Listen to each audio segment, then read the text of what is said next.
昨天我们从彰化出发，走上南横，重机的轮胎在断层与云雾之间轻轻转动，像是在堵一条曾经裂开又慢慢愈合的山路。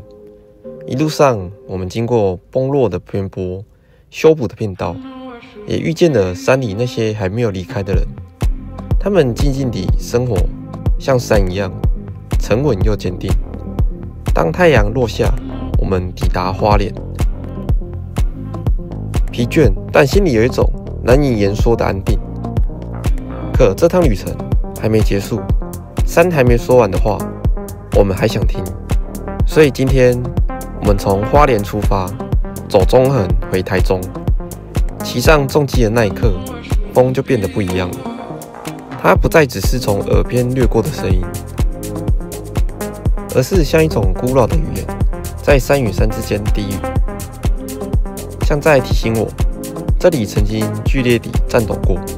我们3个人，3台车，没有过多言语，只有一种默契的节奏，像是把彼此的呼吸交给路来照顾。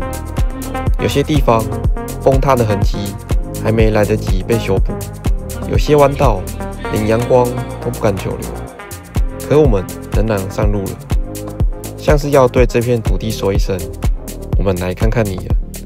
油门缓缓吹下去，风从山里涌出，引擎声很低，像是与地心共振。那一刻，我好像真的听见了山的呼吸。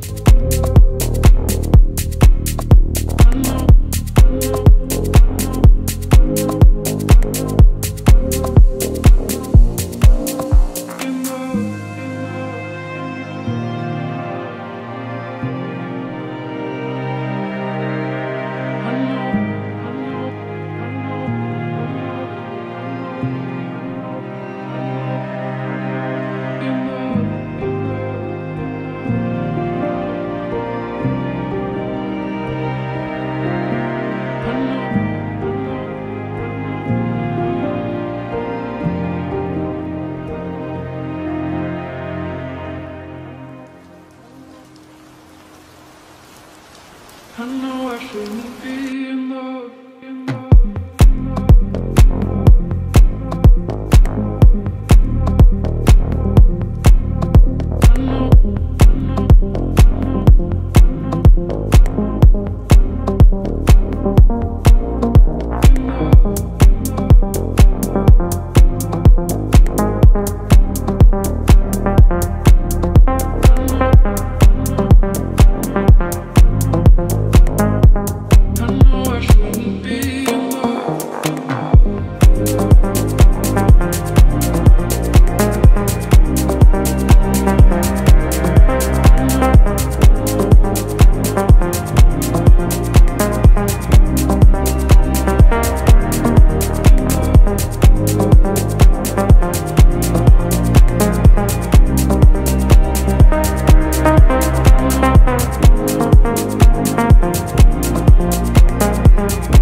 拿一罐水啊。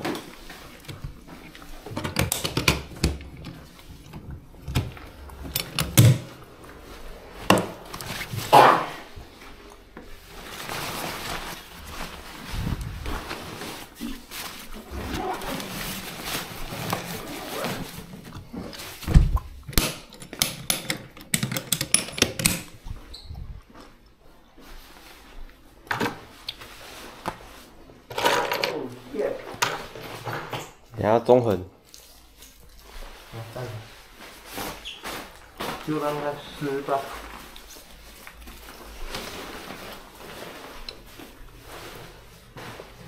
应该都拿了哈。嗯，检查一下。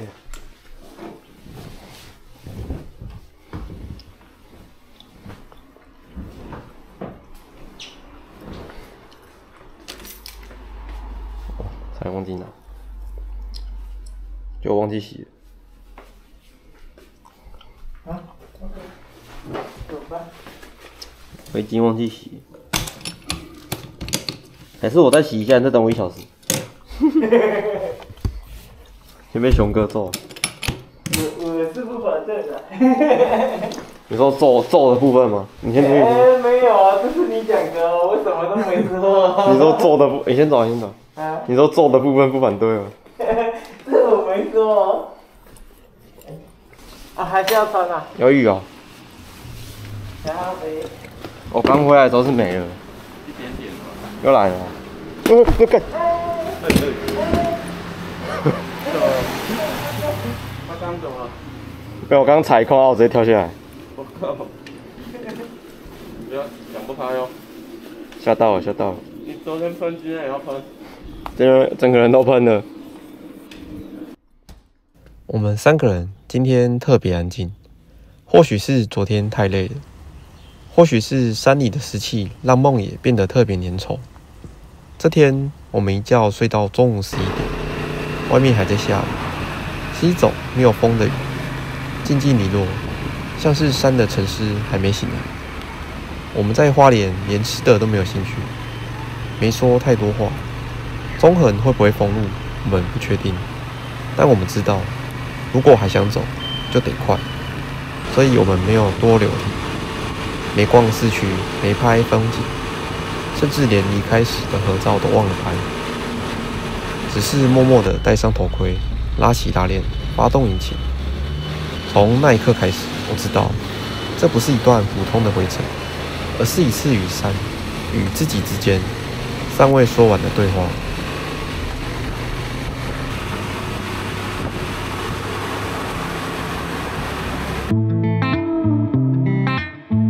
从花莲市出发，我们沿着中山路接上中央路4段左转，往台九线前进。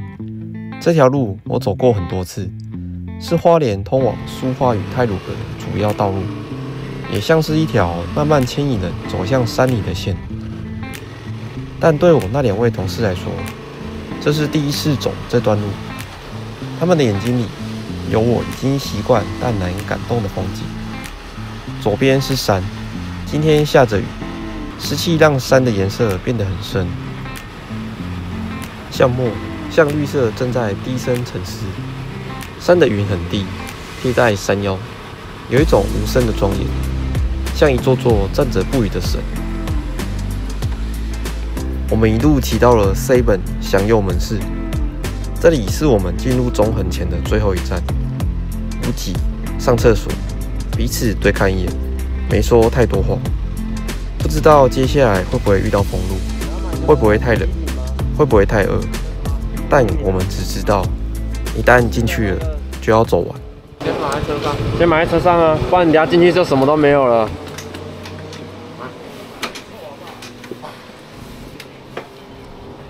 你先买一下，我查一下，是不是又没雨了？好像是。我知道是越北越没雨啊。在山上我不知道。我刚刚看新闻说宜兰90%呢。宜兰100。100。对。好像100耶。啊，我知道往台中没有雨，因为它雨现在是刚好往东。往南就对了。对吧？你先买一下。好。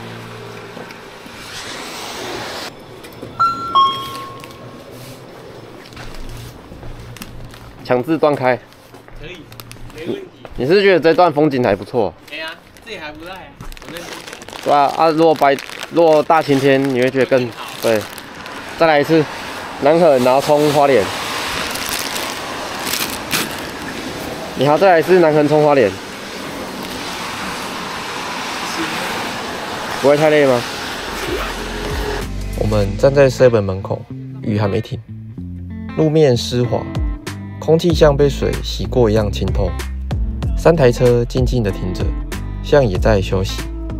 我们边吃着补给的食物，边看着外面的山。文林哥说，这里的山跟他想的不一样。熊哥也点头，说台九线的景比他想象中的还要壮阔。我笑了笑，并没有说话，因为对我来说，这条台九线并不陌生。只是每次走的方向都不一样。过去我总是往北，往苏花，往那片贴着海的悬崖，而今天我们正往西，往太鲁阁山里去。越接近路口，山就越靠近我们，不只是视觉上的接近，而是某种灵魂的重量，慢慢的压在心头。云像丝被一样，静静地躺在山峦上，没有声音，没有风，只有一种安静的等待。我们3个人也跟着静下来，好像山的呼吸也暂时借给了我们一点。不久后，我们来到了太鲁阁的管制口，入口的铁门还没开，我们就在那里等着放行。就像旅程，总会有某些时刻，不是我们选择前进，而是等着路允许我们通过。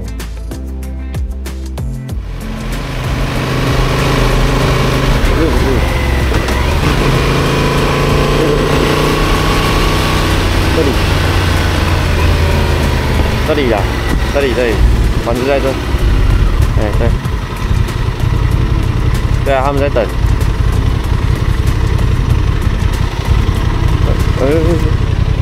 好了，可以停了。没错。12点了，12点。上面有写啊。这里就是以前这里没有地震的时候啊，这里就是所有花莲来花莲玩的人都会来的第一个点，都在这附近。那一段呢？那一段是之前地震的。那一段哦，那一段就是从那边过来的，会从这里出来，也可以从那里出去。啊，绕一圈哦。没有啊，那边过来可以从这里出去。沙卡当。这里是单行道啊。之前新闻就是这个隧道口。对吧？这里是单行道啊，所以你从对向过来的是从那边过去啊。那边很漂亮哦，那边也很漂亮。啊，怕下次我们走中横那边过来啊。哎，如果好天气的话。希望啊。这不好说。每次跟你约好，然后都好天气，想说啊过来应该没事，然后一来，叫老塞，台风下雨。该来的该招的都招了。对。你回去还是给人洗一下好了，有洗有擦啦。然后我还在想要先去哪里洗呢？上次去那个月初那个屏东，看到有人他每次出去都不洗啊，哦，那个脏的乱七八糟。就是有一台是挡车啦，就远看你觉得还好，一近看就是。一看就哇花花的。这里摆了啊，那里摆了啊，那里秀啊，而且他都是每次出去回来，他都停室内哦。他不骑的时候是停室内，然后每次停的回来都不洗车啊，久了就还是脏了。那肯定的。啊，另外一台是叉妹，她是旧的啦，她说她以后要换壳，所以她说她壳脏了就算了，她说到时候换一个新的就好了。有钱人，有钱人就是这样的。有钱人任性，整组换掉应该不少钱。我就不信下次再约你又下雨，今天第2次嘛。再下雨哦，不出来了。我们2个要再找几个情人才可以。秀哥不行嘛，熊哥也不行，不够情。没有错。你有没有想过，有没有可能是熊哥或修哥的问题？该不会后天上班就不理我了？会吗？要不然，这不好说。我们2个还没有单独出来过啊。好，那你们2个一起出来就好了。我不行了，我可能要1、2年后了。没有啊，短的可以啊，长的你不行了。短的哦，短的我也要看看。不要。骑完这一趟要休息多久？休息1年。对啊，没有错，快1年。要休息1年不骑车了。对啊，没有错，不然今年再骑车要有点硬哦。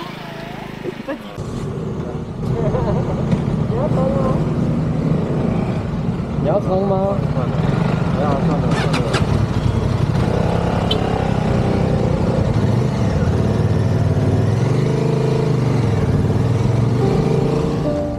原本我想趁着管制前的空档飞一下空拍机，但没想到管制时间提前20分钟开放，医生提示响过，我慌忙收起设备，连电池都还来不及更换，就急忙骑上车，跟着队伍往中横的路口前进。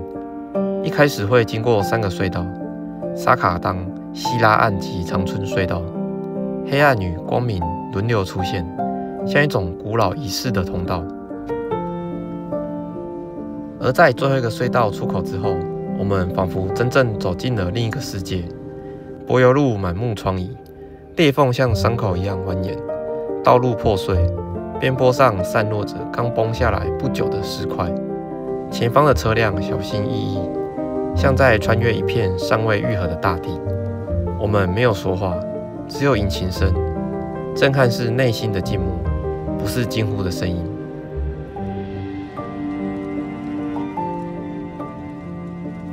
山没有哭，只是沉默地断裂；云没有说话，只是贴着它的痛，不离不弃。我们走进一条还没痊愈的记忆里，骑着车，不忍心看得太清楚，又舍不得闭上眼。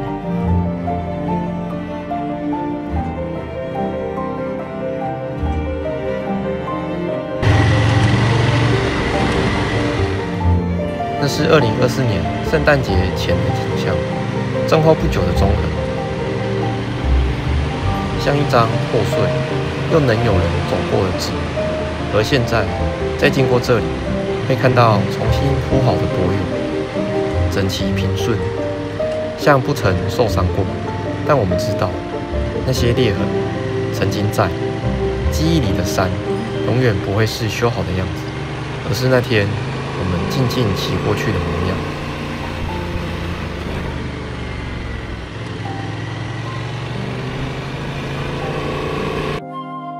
从太鲁阁进入台八线的那一刻，我们都沉默了，不是因为疲惫，而是景色太过震撼。我们被峡谷包围，高耸的岩壁贴近身旁，像山的胸膛。空气里只剩下引擎声和我们的心跳声。左右两边的风景令人目不转睛，像是走进一本厚重的地质书。每一层岩石，每一道裂痕，都说着某段沉默的故事。但这不是完美无瑕的风景，沿途是破碎的道路，被石头砸坏的护栏，它们像是山留下来的伤痕，提醒着我们这里曾经通过。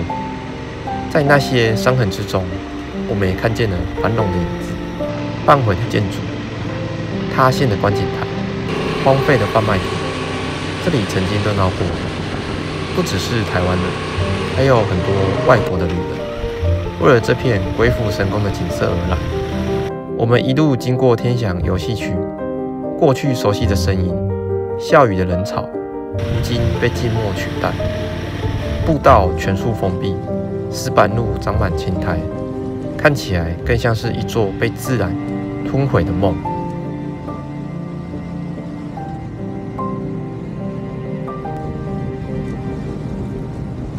有些美是沉默的，不是因为没人看见，而是美本身太深，需要我们安静。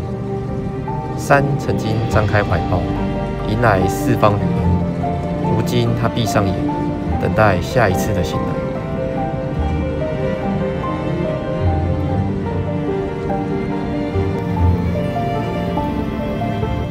地震过后，所有步道被封闭，不知是为了整修，还是为了让山休息，没人知道。这片景色会不会再度对外开放？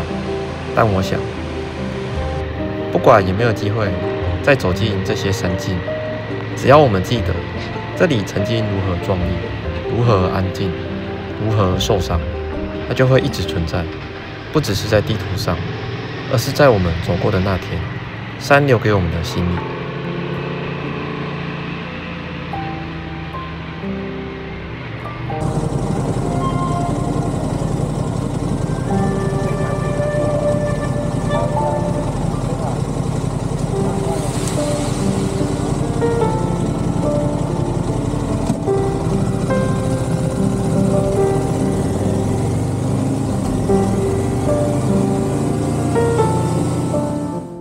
们一路起没有停下来休息，不是不累，而是山里的景色牵引着我们的眼睛。我们期待下一幕会出现什么，又生怕错过某个稍纵即逝的瞬间。雨能在下，是细细的、斜斜的，不吵闹，像是在低声的细语。这样的雨，让山变得更深、更远，像梦还没醒，像记忆还在长大。我们骑得很慢，也很专注，仿佛每一秒都要记住，连喘息声都变成一种记录的方式。一直到我运动相机电池耗尽，荧幕黑下来的那一刻，我们才真正停下，像是山轻轻对我说了一句：“可以了，你已经收下了这一段。”哇！啊，对了，他们这是观光行程吗？啊，他们这样子有要骑出去吗？我看他们大包小包的。对啊。没有啊，我猜他们可能是在那边住，没有要骑过来。这里没地方住啊。对啊，有可能。所以就慢慢来啊，没差。可是他们是要回头的。对啊。不然说真的，照我们刚刚那速度其实看不太到景。对。路况就饱了。对。有路况就有个司机了，妈的。然后继续出发吗？好。我们可以用蓝牙。我没有啊。所以我对你。搜索。啊。不用了，过那个5岭过后，应该信号就好再用。对。对。没有没有。啊。我没有听到。啊，那再一次有没有？直接强制关掉。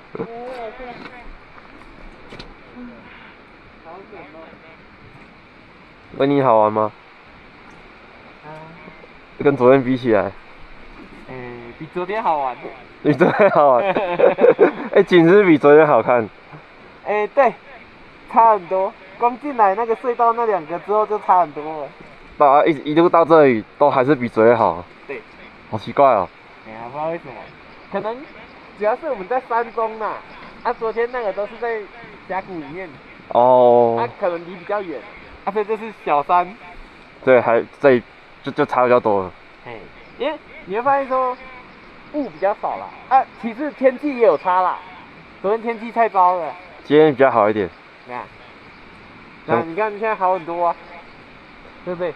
好冷哦。好冷是真的。要继续走了吗？可以啊。想跟他先拍照还是要继续走？这里的景很不错哎。我是懒得拍了，我放弃。有机会再来拍。也是。陈哥表示不来了。啊？什么？这个胎如果要来，这个胎要换的。这个胎根本不行的。你要换那个好一点的啦，这原厂聪明胎太烂了。抓地力不好啊。它湿地完全不行了，它只能骑干的公路而已。它只要一个弯就滑了。对啊，你们只要有泥巴，我就2只脚的。一定的。这是那个大家公认的烂胎。原厂烂胎。好，那也难怪。走吧。你要前面吗？我是没意见的。我觉得轻松多了。等一下官员加油站停一下，他应该会在对向。正面这样。对，然后看一下还没有蚂蚱，那里过后就没管制了。好哦。我们现在还在管制里面。好哦。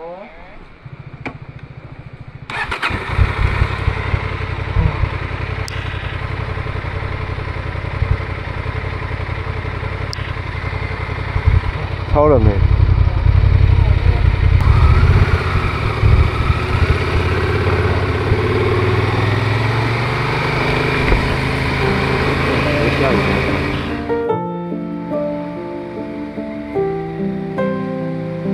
如果南横是最美的公路，像一幅阳光下的画，柔和、辽阔、自由，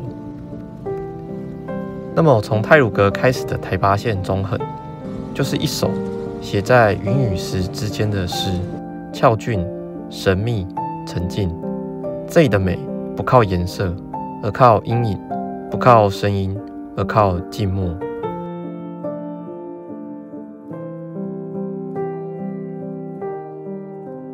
有些路是不能及的，像读一本书，翻得太快，那就错过了那一行你最想记的字。雨下得很细，像时间不舍得催促你，只想陪你多走一点，多看一眼。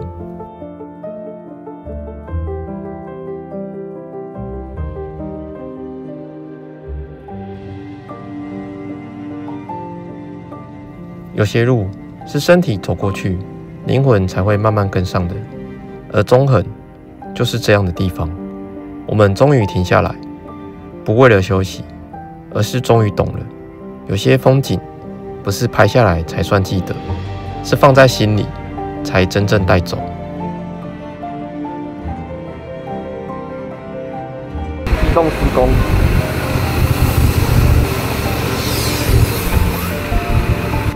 重新出发，我们继续前行，目标是官员加油站。路途会经过新白杨与碧绿神木，这段中横深山的腹地，是整条路最沉静也最具原始的力量的地方。我们没有停留，寒冷的气温飘着细雨，让我们不自觉地缩起肩膀，只想快一点离开这片被云层包覆的深谷。新白杨的山势开始陡峭，两旁的树林开始密集，峭壁像刀切过的岩面，一层层堆叠着地质的记忆。偶尔可以看见崩落后暂时修补的路段，地上还留着去年落石压痕的裂缝，每一寸路面都像在提醒你，这里曾经不是那么容易通过。碧绿神木竖立在雾中，我们没有停，只是远远经过，像对一位长者点头致敬，心里知道他的存在，但没打扰。就这样一路骑行，在午后2点，我们终于抵达了官员加油站。对很多人来说，这里只是山里的一座小小补给站，但对我来说，它有另一个意义。我这次来，就是为了那颗传说中的肉粽，油还没加，雨衣还没脱，我就在脑海想着，我走进去，点了一颗热腾腾的粽子，坐在旁边，一边吃，一边看着外头的山雾。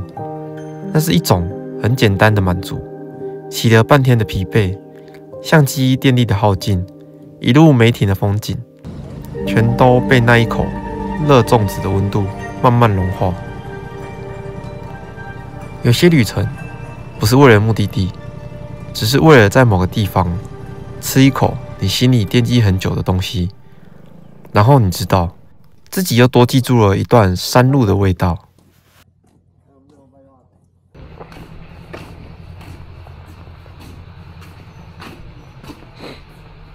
现在有肉粽吗？哎，几点？30分钟。10分钟啊？哦，半小时啊？哦，还有半小时才有肉粽。哦，肉粽是在这里买的。对，传说中的官员肉粽。要买啊？要半小时。我建议是上个厕所吃个面包就出发。等他这样。哎呀，我也觉得。要等他吗？那你就来了，就等他。真的。可是等一下下山会晚上的哦。对呀。对啊，2点半呢，你等到2点半才有。要上个厕所吗？看你们了。可是这里没有啊，厕所是那边呢。下去。要走下去啊。他说这里没有厕所。他这里不提供。那里没有。功课。哦。你要等我就吃东西咯。要等吗？还是要吃饭？到5点再买东西吃。小风口也有的吃啊。我是想尿尿而已。那你下去啊。要走下去啊？对啊。要走多久？楼梯下方啊。停车场楼梯下方。哦，那还要跑去停车场。直接走好了。直接走好了。太远了。都可以啊。行了。走吧。在地青年。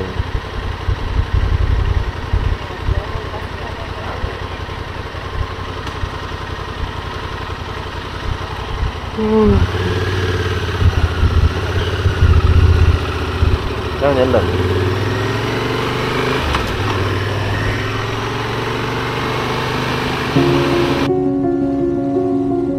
虽然这次我没吃到那颗传说中的关元肉粽，心里确实有些遗憾，但也只好留点遗憾，我们下次再来。加完油后，我们继续往上，前往大屿岭。这段路开始爬升，海拔越高，风越冷，雨没有变大，却变得更细，像针，轻轻刺在脸上。我们的车慢慢往上爬，沿着山腰绕过一个又一个弯。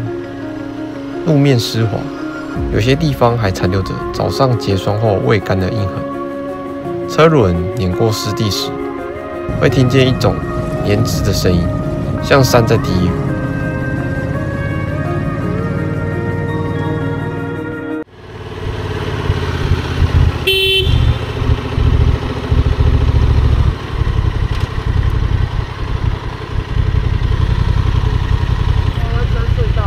左边呐，左边呐，左边呐，他刚刚不是写合欢山靠左？那也是离山呢。这里呀，这边，你那边要去宜兰呢。那边是往宜兰呢。那里也是这里就是合欢山了。你刚骑的那一段全部都叫做合欢山。直接走吗？哦，他直接走了。要闯红灯。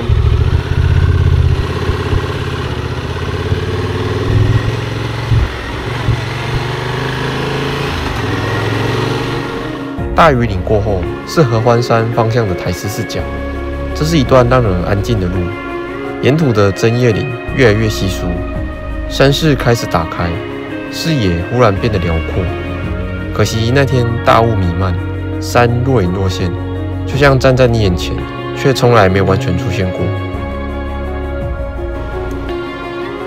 有时能看到远处的山影浮现在云雾里，向老朋友招手，又瞬间消失。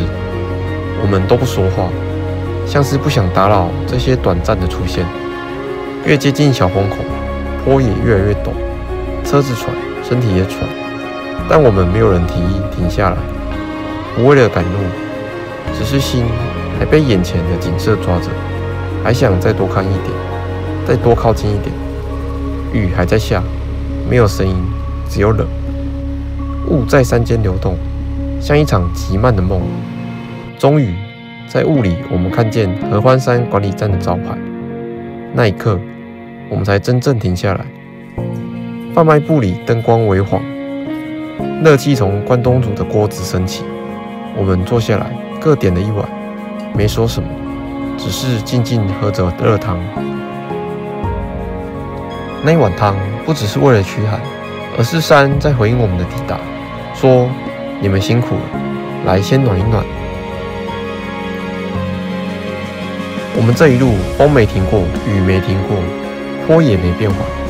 可当我们喝下那口汤，心里却安静了。有些山不是用来征服的，是用来走过、忍过、静过，然后记住的。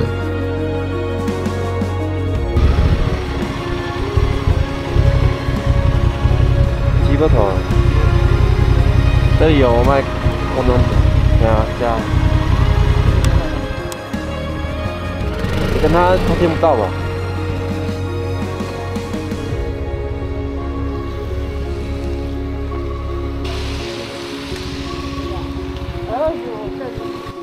靠背，刚才滑一下差点倒，差点就在地青年。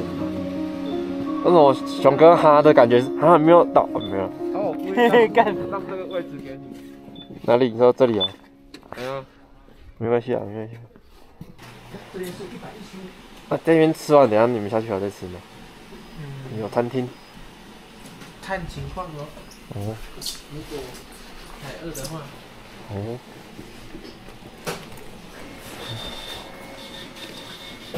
全身动装。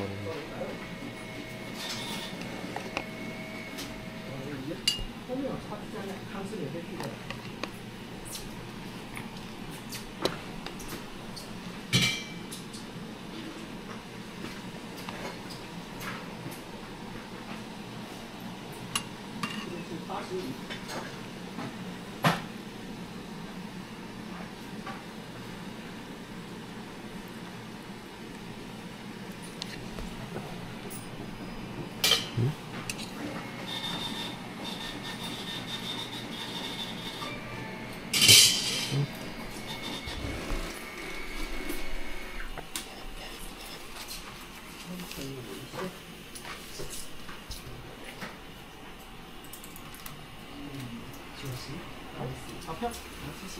哦，那个姜茶在那边。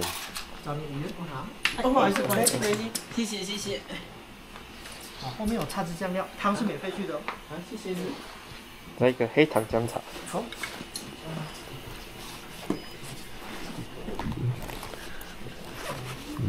这是哦，记事本。对。哇，好漂亮。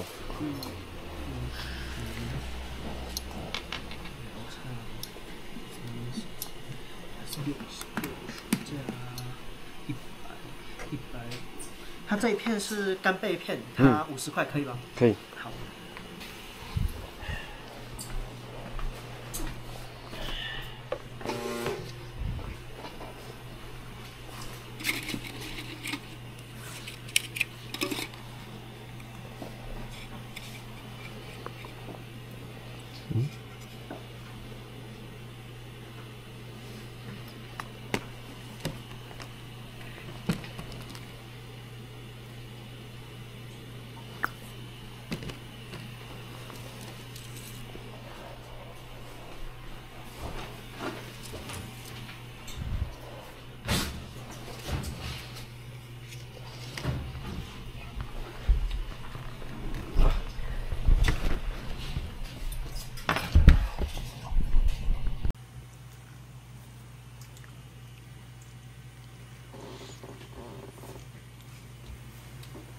还冷吗？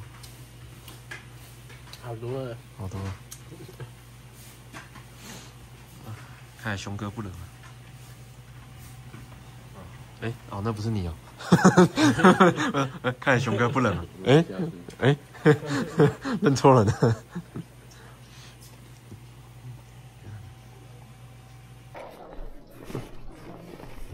要是下雪就好了。啊？要是现在是下雪就好了。这有一点的啊。可是这不知道是什么啊？这不知道是什么。它有一点的，它只要再冷一点，它可能会降霜了。嗯。就想这只要不要收起来？收起来了。要收起来了。差不多了，到这边其实等下就下山了。虽然说前面还有一小段很漂亮啊。五岭还要再买一下东西啊。啊？五岭下去啊？文岭已经买好了。那怎么在这里买？我觉得都没有什么可以买的，我就算了，我去五岭再买。我们五岭下去才有，这边还没有。五岭再下去还有？对，类似卖场。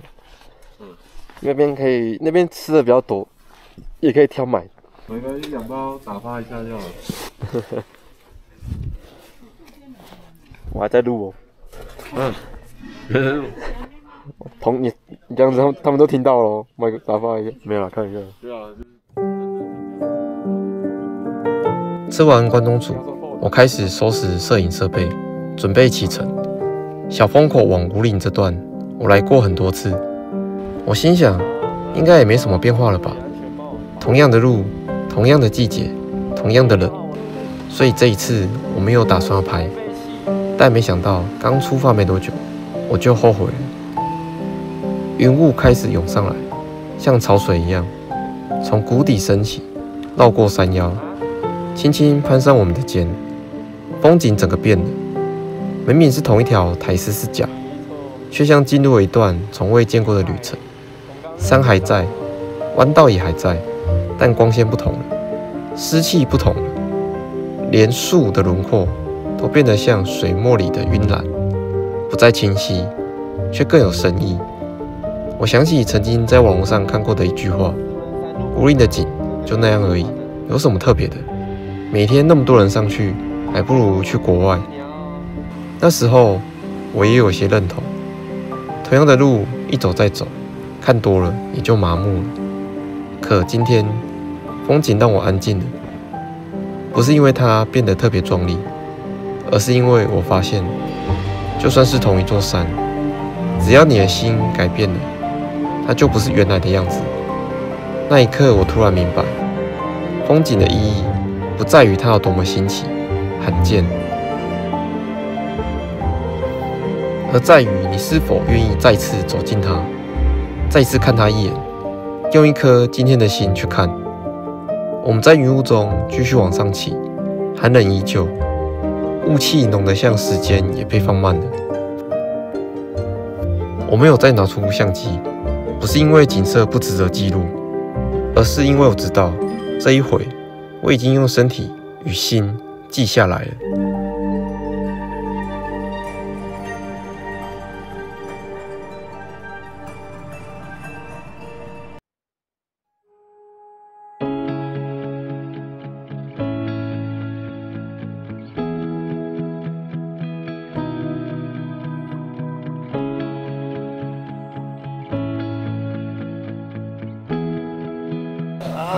应该差不多了啦，你也可以买一些伴手礼了。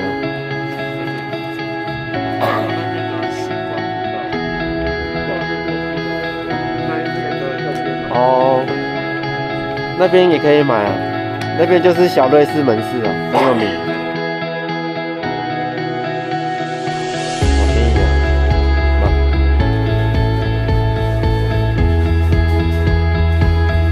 这里比较多，你要哪？这个比较好吃啊。这就没差，来这吧。然后下面起雾了，山脚下起雾了。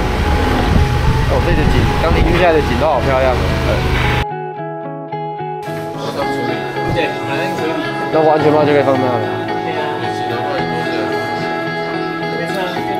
先点了。哎，对，比右侧门贵一点。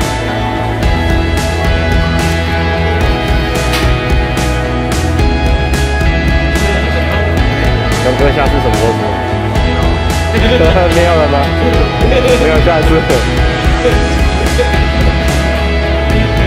不是明年的，不是休息1年的。没有，还是这个。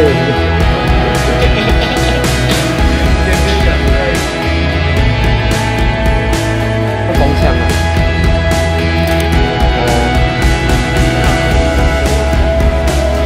我先把灰尘冲掉了。因为它那个，如果你用水，它就黏住了。这种注意的2条。哦，这样，想要水疗1次就好，2次。水蜡唔免啊，高压水。只有10个而已，干。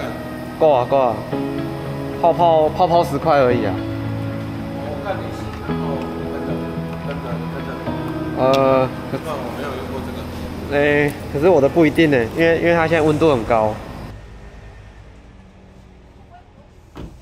晚上路上的雨终于停了，3个人没说什么，像是那条路还没走完。洗完车，我看着车身反光的水珠，像山里的雾气，还没有完全褪去。每一段旅程结束后，都会有一种不太想说再见的时刻，但我们知道。路还在，山还在，下次我们还会再走。今天影片就到这边，我是边缘人，我们下次见。